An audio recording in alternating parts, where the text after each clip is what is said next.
benvinguts al tercer episodi de La vida en fora de lloc. Avui parlarem sobre com el món dels esports ha reaccionat a diferents casos sobre aquesta malaltia.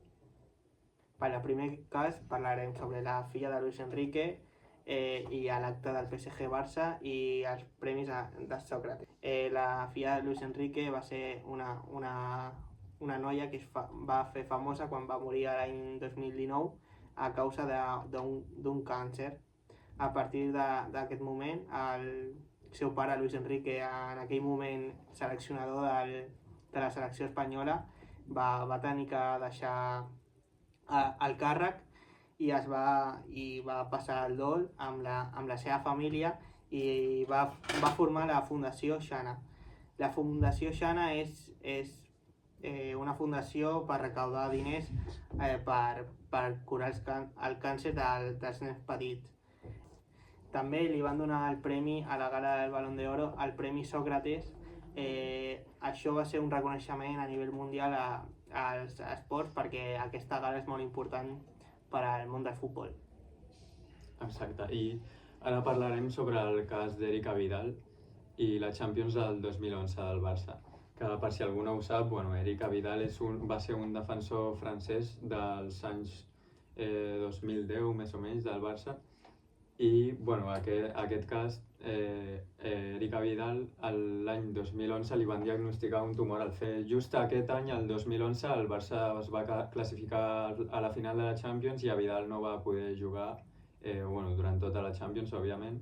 I just aquest any el Barça va guanyar la Champions, on va superar el Manchester United per 3-1 a la final.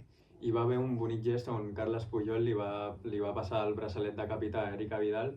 Hi va haver un bonic gest on Carles Puyol li va donar el braçalet de capità a Eric Abidal. Va pujar per aixecar la Copa de la Champions i això va donar-li molts ànims per superar aquesta malaltia i va ser un bonic homenatge per a ell. Tercera història. És una tercera història una mica més rara que les dues anteriors perquè el 1996 a Lance Armstrong li van detectar un càncer que el va apartar del seu esport. Llavors, quan el va superar, l'any 2004 va fer un homenatge a totes les persones que tenien càncer, tot tipus de càncer, i va llançar al mercat una pulsera groga que es deia Life Strong, que amb aquesta pulsera groga tots els diners que es recaudaven anaven destinats a famílies o persones amb càncer. I a l'any 2011 li van detectar dopatge al seu esport i va fer que ella sortissi de la seva associació perquè no es vegi manxada la imatge de l'associació. I ara passem a la quarta història, que és la de Jari Kurri, que va ser un jugador d'hoquei que va ser diagnosticat d'un càncer i tota la seva plantilla es va afaitar el cap i van estar aquells 3 partits jugant amb el cap afaitat. Cinquè cas. Aquest cinquè cas és de Kevin Durant, jugador de la NBA, de bàsquet. A l'All-Star és com agafen a tots els jugadors més bons de la NBA i els fiquen per fer un partit amistós. En aquell moment, tots els jugadors i el públic van aixecar els cartells de noms de famílies o amics afectats per al càncer. Va ser un moment molt emocionant i va quedar una bonita història a la NBA.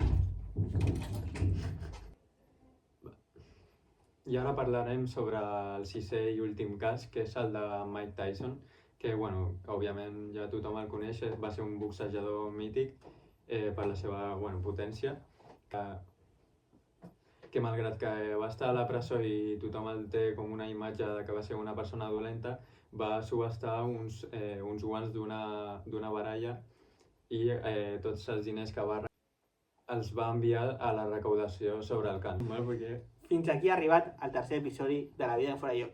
Volíem sortejar unes samarretes signades per nosaltres. No serà un sorteig, serà una subhasta. Amb cada vosaltres fiqueu €1 a aquest número de compte i per cada euro és una papereta per al nostre sorteig. Moltes gràcies i espero que us hagi agradat. Adeu.